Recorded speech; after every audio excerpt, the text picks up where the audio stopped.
Viewers அனைவருக்கும் வணக்கம். இது நம்ம சேனல் க்ரோ எக்ஸ்பர்ட். ஸோ ஊருக்கு திரும்பி வந்தாச்சு. இன்னைக்கான நம்ம மார்க்கெட் அப்டேட் பற்றி தான் இந்த வீடியோவில் பார்க்க போகிறோம். ஸோ டெய்லி மார்க்கெட் அப்டேட் வந்து இனிமேல் கண்டினியூஸாக போட்டுருவோம். ஸோ அது போக உங்கள் எல்லாருக்கும் ஒரு குட் நியூஸ் வச்சுருக்கேன். இது வரைக்கும் நம்ம சேனலை சப்ஸ்கிரைப் பண்ணாமல் பார்த்துட்டு இருக்கீங்க அப்படின்னா மார்க்கெட் நியூஸ் பற்றி தெரிஞ்சுக்கிறதுக்கு, பர்சனல் டெவலப்மெண்ட்டு, வெல்த் பில்ட் பண்ணுறதுக்கு, பிஸ்னஸ் ஐடியாஸ் பற்றி டிஸ்கஸ் பண்ணுறதுக்கு, இந்த மாதிரியான ஆஸ்பெக்ட்ஸ்க்கு வந்து க்ரோ எக்ஸ்பர்ட்டை மறக்காமல் சப்ஸ்கிரைப் பண்ணிவிட்டு கம்யூனிட்டி மெம்பராக மாறிடுங்க. ஸோ ஓவரால் மார்க்கெட் பொறுத்த வரைக்கும் இன்றைக்கான நாளில் மார்க்கெட்டை போட்டு அடின்னு அடிச்சிட்டாங்க. எக்ஸ்பெக்ட் பண்ணது தான். யூஎஸ் ஈரானுக்குள்ளே வார் வந்து மறுபடியும் தீப்பந்தம் எரிந்த மாதிரி எரிஞ்சிருச்சு. ருப்பி ப்ரெஷரில் இருக்குது. ஐடி, பிஎஸ்யூ பேங்க் எல்லாமே அடி போட்டு பொழக்கிறாங்க. ஃபார்மா மட்டும் கொஞ்சம் டிஃபென்சிவாக ப்ளே ஆகுது. ஸோ மார்க்கெட் சுச்சுவேஷனுக்குள்ளே டீட்டெயிலாக போகிறதுக்கு முன்னாடி ஒரு குட் நியூஸ். ஸோ நாம் இப்போ கரண்ட்டாக 524 சப்ஸ்கிரைபர்ஸ் ரீச் ஆகிட்டோம். ஸோ 500 சப்ஸ்கிரைபர்ஸ் போகணும் அப்படிங்கிற டார்கெட்டை வச்சு போயிட்டு இருந்தேன். ஸோ இப்போ ஆல்மோஸ்ட் 524 ஆயிடுச்சு. நன்றி, வணக்கம் அனைவருக்கும். இதில் பார்ட்டிசிபேட் பண்ண எல்லாருக்கும் நன்றி. நிறைய பேர் ஆக்டிவாக கமெண்ட் செஷனில் கமெண்ட் போட்டே வரீங்க. ஸோ எனக்கு அது ரொம்பவே பிடிச்சிருக்கு. அண்ட் ஸ்பெசிஃபிக்காக ஒரு 2-3 ஃபேவரட் சேனல் சப்ஸ்கிரைபர்ஸ் இருக்காங்க. ஸோ அவங்களையும் நான் பர்சனலாக தேங்க் பண்ணிக்கிறேன். அண்ட் இன்றும் வளர்கிறதுக்கு உங்களோட அனைத்து சப்போர்ட்டும் எனக்கு தேவைப்படும். அண்ட் நம்ம சேனலில் வேறு என்ன மாதிரியான கண்டென்ட் போடலாம் அப்படிங்கிற மாதிரி உங்களுக்கு தேவைப்பட்டுச்சுன்னா மறக்காமல் நீங்கள் நம்ம கண்டென்ட்டில் ரெக்வஸ்ட் பண்ணலாம். குறிப்பாக வந்து நான் இப்போ ரீசெண்டாக வந்து ட்ரேட் சென்டரில் நடந்த ஃப்ரான்ச்சைசி எக்ஸ்போவும் இவி எக்ஸ்போவும் போயிருந்தேன். ஸோ ஸ்பெசிஃபிக்காக இவியில் என்ன மாதிரியான பிஸ்னஸ் ஆப்பர்ச்சுனிட்டிஸ் இருக்குது, என்ன மாதிரியான இன்வெஸ்ட்மெண்ட்ஸ் பண்ணலாம் அப்படிங்கிறத தெரிஞ்சுக்கிறதுக்கும் நிறைய ஃப்ரான்ச்சைசி எக்ஸ்போவும் பர்டிகுலராக நடந்துருந்துச்சு. ஸோ அந்த எக்ஸ்போ யாராவது மிஸ் பண்ணியிருந்தீங்க, இல்லை 1500 rupees சார்ஜ் பண்ணியிருந்தானுங்க ஓவராலாக. ஸோ அது டூ காஸ்ட்லி. அண்ட் சென்னையில் நடந்துச்சு. நிறைய பேர் ட்ராவல் பண்ணி இங்கே வந்து பார்க்குற மாதிரியான சுச்சுவேஷன். ஸோ அந்த எக்ஸ்போ பற்றின டீட்டெயில் அண்டர்ஸ்டாண்டிங் பற்றி உங்களுக்கு தெரிஞ்சுக்கணும் அப்படின்னா எக்ஸ்போன்னு சொல்லிட்டு நீங்கள் கமெண்ட் பண்ணுங்கள். நான் 2 வீடியோ மேக் பண்ணி போடுறேன். ஒன்று இவிக்கு ஸ்பெசிஃபிக்காக, அப்புறம் என்ன மாதிரியான ஃப்ரான்ச்சைஸ் நம்ம எடுத்து நடத்தலாம், என்ன பட்ஜெட் தேவைப்படும், எப்படிப்பட்ட இன்வெஸ்ட்மெண்ட்ஸ் தேவைப்படுங்கிறத நான் உங்களுக்கு போடுறேன். பட் எக்ஸ்போன்னு சொல்லிட்டு 5 பேராச்சும் கமெண்ட் பண்ணிங்கன்னா அட்லீஸ்ட் இந்த மாதிரியான கண்டென்ட்டில் நீங்கள் இன்ட்ரெஸ்ட்டாக இருப்பீங்கன்னு சொல்லிட்டு அந்த கண்டென்ட் மேக் பண்ணுறதுக்கு எனக்கு பாசிட்டிவாக இருக்கும். நன்றி நன்றி நன்றி. நெக்ஸ்ட் மைல் ஸ்டோன் வந்து நாம் 1000 சப்ஸ்கிரைபர்ஸ் சீக்கிரம் போகணும். அதுக்காண்டி வேண்டிக்கோங்க. ஸோ ஓவரால் மார்க்கெட் பொறுத்த வரைக்கும் இன்னைக்கான நாளில் நெகட்டிவ் ஆஸ் யூஷுவல். எக்ஸ்பெக்ட் பண்ணபடி 110 பாயிண்ட்டு ஓவரால் வந்து நிஃப்டி 50 டவுனு. அண்ட் சென்செக்ஸ் பொறுத்த வரைக்கும் overall 370 point down. So market வந்து சைட்வேஸ் தான் அடிச்சிருக்குன்னு சொல்லணும். ரொம்ப புல்லிஷ் பியரிஷாக போல. அட் த சேம் டைம் ஒரு மாதிரி டிப்ளமேட்டிக்காக நடுவில் போய் விழுந்துச்சு. இன்னும் கொஞ்சம் கண்டினியூ பண்ணியிருந்தாங்கன்னா மார்க்கெட்டை கண்டிப்பாக கீழே தான் விழுந்திருக்கும். மேலே ஏறதுக்கான வாய்ப்புகளே இல்லை. ஃபார்மா 2.8% அப்பு, பிரைவேட் பேங்க் வந்து 1% up, auto 0.9, realty 0.7, oil and gas -1.4, PSU bank -1.5, consumer durables -2.8, IT 4.0, metal 4.3. So overall இன்னைக்கான நாளில் கீ நியூஸ்ன்னு நீங்கள் எடுத்து பார்த்தீங்கன்னா ஆல்ரெடி சொல்லியிருந்தேன். ஆல்மோஸ்ட் பீஸ் ஸ்டாக்ஸ் வந்து முடிஞ்சிருச்சு. யூஎஸ் ஈரான் வந்து சமாதான போக்கில் போகிறாங்க. ஸ்ட்ரெயிட் ஆஃப் ஹார்மோஸோட இஷ்யூ முடிஞ்சிருச்சுன்னு நினச்ச டைமில் மிசைல் அட்டாக்கும் ட்ரோன் அட்டாக்கும் குவைத் அண்ட் பக்ரீமில் நடந்திருக்கு. அதுவும் யூஎஸோட பேஸில். ட்ரம்ப் கொதித்தெளிஞ்சு இனிமேல் பீஸும் கிடையாது, ஒன்றும் கிடையாது, நானும் மறுபடியும் வார் ஸ்டார்ட் பண்ண போகிறேன் அப்படிங்கிற மாதிரியான போகிற ரீசன்னால திருப்பி க்ரூட் ஆயில் கொஞ்சம் இன்க்ரீஸ் ஆகிருக்கு. 70 ரூபாக்கும் கீழே வந்துருந்துச்சுன்னு நினைக்கிறேன். கொஞ்சம் கூல்டவுன் ஆகி மறுபடியும் 74 ரூபா கிட்ட கரெக்டாக இருக்குன்னு நினைக்கிறேன் நான் லாஸ்ட்டாக செக் பண்ணப்போ. அண்ட் யூஎஸ்ல பொறுத்த வரைக்கும் டெக்ஸ்டாக், அதாவது ஏஐ பேஸ் பண்ண டெக்ஸ்டாக், செமிகண்டக்டர் பேஸ் பண்ண டெக்ஸ்டாக்லாம் கண்ணா பின்னான்னு வேல்யூ ஏறிட்டு இருந்துச்சு. அண்ட் இப்போ ஃப்ரைடே பொறுத்த வரைக்கும் இன்வெஸ்டர்ஸ் எல்லாம் இந்த வேல்யூவேஷனை எப்படி ஜஸ்டிஃபை பண்ணுறது அப்படிங்கிற ஒரு கொஸ்டின் ஏற்பட்டு வேல்யூவேஷனை திருப்பி புல் பேக் பண்ண ஆரம்பிச்சிட்டாங்க. ஸோ அது வந்து market AI infrastructure related stocks எல்லாமே லைக் நெட்வெப், பெர்சிஸ்டன்ட் இதெல்லாம் போட்டு அடி வாங்கியிருக்குன்னு தான் சொல்லணும் இந்த லாஸ்ட் ஃப்ரைடே. ஸோ இது எதிர்பார்த்தது தான். இப்போதைக்கு ஜென்ரலாக எப்படி நடக்குன்னா, நான் ஒரு ஏஐ கம்பெனி வச்சுருக்கேன், என்கிட்ட ஒரு செமிகண்டக்டர் கம்பெனி இருக்குன்னா இந்த செமிகண்டக்டர் கம்பெனி ஏஐ கம்பெனிக்கு புக் பண்ணும். அந்த ஏஐ கம்பெனி திருப்பி இன்னொரு கம்பெனிக்கு, மைக்ரோசாஃப்ட்டுங்கிற ஒரு கம்பெனிக்கு புக் பண்ணும். ஸோ உங்களுக்கு புரிஞ்சுற மாதிரி சொல்லணும்னா பிஸ்னஸ் டு பிஸ்னஸ் காசு போயிட்டே இருக்குது. நிறைய இன்வெஸ்ட்மெண்ட் பிஸ்னஸ் டு பிஸ்னஸ் நடக்குது. பட் எண்டு கன்சியூமர் வாங்கினா தான் ஆக்சுவல் காசு உள்ளே வருதுன்னு அர்த்தம். யூஎஸ்ல இப்போ நடக்கிற பெரிய பிரச்சனையே இது ஒன்று தான். ஸோ பிஸ்னஸ் டு பிஸ்னஸ் காசு போகுது.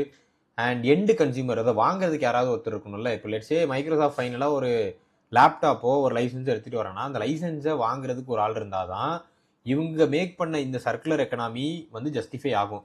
இப்படியே மார்க்கெட் வந்து பிஸ்னஸ் டு பிஸ்னஸ்குள்ளேயே சுற்றிட்டு இருந்துச்சுன்னா சீக்கிரம் அடி வாங்கும். அதுதான் இப்போ நடக்குது. ஸோ லிக்விடிட்டி சப்போர்ட் பொறுத்த வரைக்கும் ஆர்பிஐ வந்து கொஞ்சம் காஷியஸாக ரெப்போ ரேட் எல்லாம் எப்படி பண்ணணுங்கிற மாதிரி பார்த்துட்டு இருக்காங்க. குறிப்பாக இதுக்கு பின்னாடி இருக்கிற ரீசன் நீங்கள் பார்த்தீங்க அப்படின்னா டாலர்ஸ் வந்து கண்ணாபின்னான்னு கன்சியூம் ஆகிட்டு இருக்கு. ஸோ ஆர்பிஐ வந்து இன்ஃப்ளேஷனை வந்து எப்படி ஹோல்ட் பண்ணுறதுன்னு பார்த்துட்டு இப்போதைக்கு ரெப்போ ரேட்டை வந்து 5.25ல ஹோல்ட் பண்ணுறாங்க. ஸோ மார்க்கெட் ஆல்ரெடி சொல்லியிருந்தேன், இந்தியாவோட மேனுஃபேக்சரிங் பிஎம்ஐ வந்து ரொம்ப கண்ணாபின்னான்னு குறைஞ்சிட்டே வருது. இப்படியே போச்சுன்னா இந்தியாவில் எப்படி போய் முடியும்னு தெரியல. யூஎஸோட ஜூன் ஜாப் ரிப்போர்ட்ஸுமே பிரமாதமாக எதுவுமே இல்லை. ஸோ இது மூலமாக என்ன தெரியுதுன்னா நிறைய பேருக்கு வேலை இல்லாமல் போகிறதுக்கு வாய்ப்புகள் இருக்குது. வேலை இல்லாமல் போச்சுன்னா சந்தையும் பாதிக்கப்படும் என்பதே முக்கியம். ஸோ எவனோ ஒருத்தனுக்கு வேலை இல்லாமல் போச்சுன்னா எப்படி பாஸ் மார்க்கெட் பாதிக்கப்படும்னா, மார்க்கெட் ரன் ஆகிறதுக்கும் கண்ட்ரி க்ரோ ஆகிறதுக்கும் நிறைய மெட்ரிக்ஸ் இருக்குது. அதில் நிறைய பேர் எம்ப்ளாய்டாக இருக்கணும், டேக்ஸ் பே பண்ணணும். அப்படி இல்லை அப்படின்னா கோவிந்தா தான்.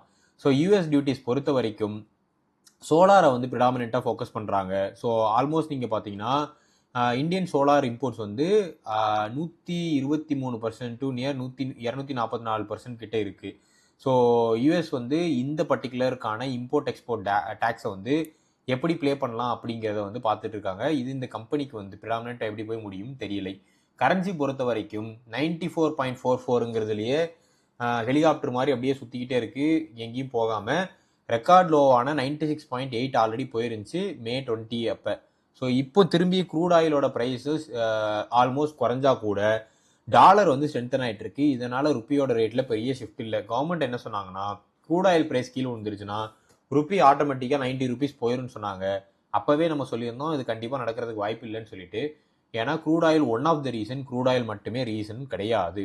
கார்பரேட் பொறுத்த வரைக்கும் பெர்சிஸ்டன்ட் கம்பெனி வந்து நாக்ரோ அப்படிங்கிற ஒரு கம்பெனியை, ஜெர்மன் பேஸ் கம்பெனியை $1 billion அக்யூர் பண்ணுறதுக்கான பிளான் வந்திருக்கு வாலண்டியராக. So almost €81 per share.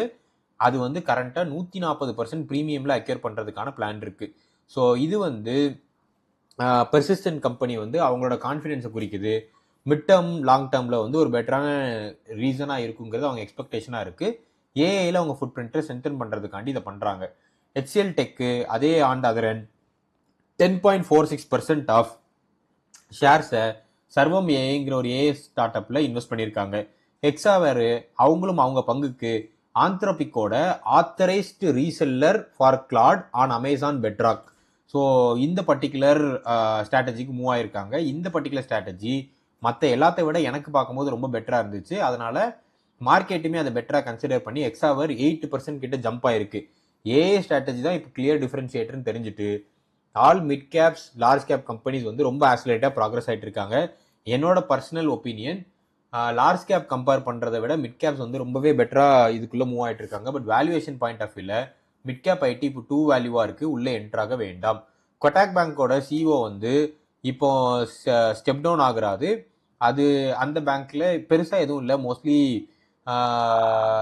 Retirement இல்லை ஒரு வெளியே போகிறதுக்கான டேர்ம்ஸுக்கு பெருசாக எந்த ஒரு ஸ்ட்ராங்கான பேட் நியூஸும் இல்லை.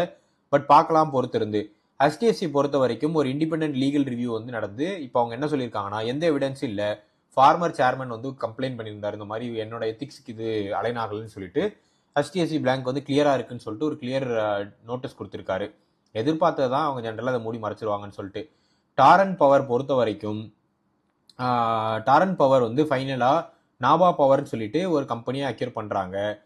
நெட்வொர்க் டெக்னாலஜி வந்து ஆல்மோஸ்ட் வந்து போர்ட் மீட்டிங் வந்து ஜூலை 1 கிட்ட ஸ்டார்ட் பண்ணுற மாதிரி இருக்குது. அதில் வந்து ஃப்ரெஷ் கேபிட்டல் கன்சிடரேஷன் பிளான் பண்ணி டிஸ்கஸ் பண்ணுற மாதிரியான பிளான்ஸும் இருக்குது. ஸோ டாப் மூவர்ஸ் ஆஃப் டே நீங்கள் பொறுத்த வரைக்கும் Hexaware 8%, doctor Reddy 4.1%.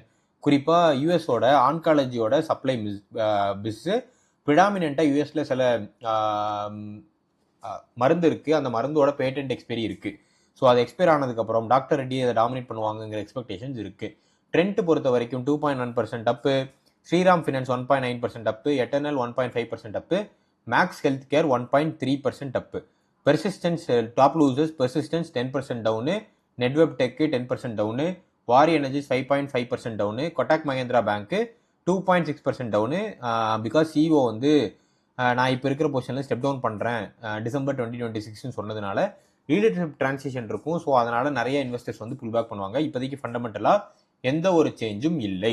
Adani enterprises 1.7% down, IndiGo 1.2% down. Stock வந்து நம்ம வாட்ச் லிஸ்ட்டில் வைக்க வேண்டியது டாக்டர் ரெட்டி. கரண்டாக இருக்கிற வேல்யூவேஷன் PE 26.8. ஓகே தான், கொஞ்சம் ப்ரீமியம். பட் என்ன பொறுத்த வரைக்கும் 26 to 30 வரைக்கும் கூட நீங்கள் இந்த PE கன்சிடர் பண்ணலாம். அண்ட் மிட் கேப் ஐடி பொறுத்த வரைக்கும் எக்ஸாவேர். ஸோ அவங்க ஏஐயோட ஸ்ட்ராட்டஜி கொஞ்சம் அட்ராக்டிவாக இருக்குது என்னை பொறுத்த வரைக்கும். வேல்யூவேஷன் பாயிண்ட் ஆஃப் வியூவில் ஜாஸ்தி. பட் ஒரு குறுகிய காலத்தில் ஏதாவது ப்ராஃபிட் பண்ணலாம்னு வச்சிங்கன்னா தாராளமாக கன்சிடர் பண்ணுங்கள். லார்ஜ் கேப் ஃபினான்ஷியல்ஸ் பொறுத்த வரைக்கும் ஸ்ரீராம் ஃபினான்ஸ் இன்னைக்கான நாளில் 1.9% அப்பு. நான் வேல்யூவேஷன்ஸ் வந்து இதுக்கு செக் பண்ணியிருந்தேன், ரொம்ப ஜாஸ்தியாக இருக்குது. பட் இவங்களோட அப்கமிங் பிளான்ஸ் கொஞ்சம் பெட்டராக இருந்துச்சு. பட் இது டூ ரிஸ்கி. நீங்கள் கன்சிடர் பண்ணலாம்னு நினச்சிங்கன்னா கொஞ்சம் டீப்பாக அண்டர்ஸ்டாண்ட் பண்ணிவிட்டு கன்சிடர் பண்ணுங்கள். ஸோ ஓவரால் இந்த வீடியோ உங்களுக்கு கண்டிப்பாக பிடிச்சிருக்கும் நம்புறேன். இந்த வீடியோ உங்களுக்கு பிடிச்சிருந்துச்சு அப்படின்னா நம்ம க்ரோ எக்ஸ்பர்ட் ஃபேமிலியில் ஜாயின் பண்ணுறதுக்கு சப்ஸ்கிரைப் பண்ணிருங்க, வீடியோவை லைக் பண்ணிருங்க, ஃப்ரெண்ட்ஸ் ஃபேமிலிக்கு ஷேர் பண்ணுங்கள். உங்களுக்கு ஸ்பெசிஃபிக்காக எக்ஸ்போ புது பிஸ்னஸ் ஸ்டார்ட் பண்ணுறது ஃப்ரான்ச்சைஸ் பற்றி தெரிஞ்சுக்கணும் அப்படின்னா எக்ஸ்போன்னு சொல்லிட்டு கமெண்ட் பண்ணுங்கள். நான் நெக்ஸ்ட் வீடியோ இந்த வீக்கெண்டில் அதை பற்றின ஒரு டீட்டெயில் வீடியோ மேக் பண்ணி போடுறேன்.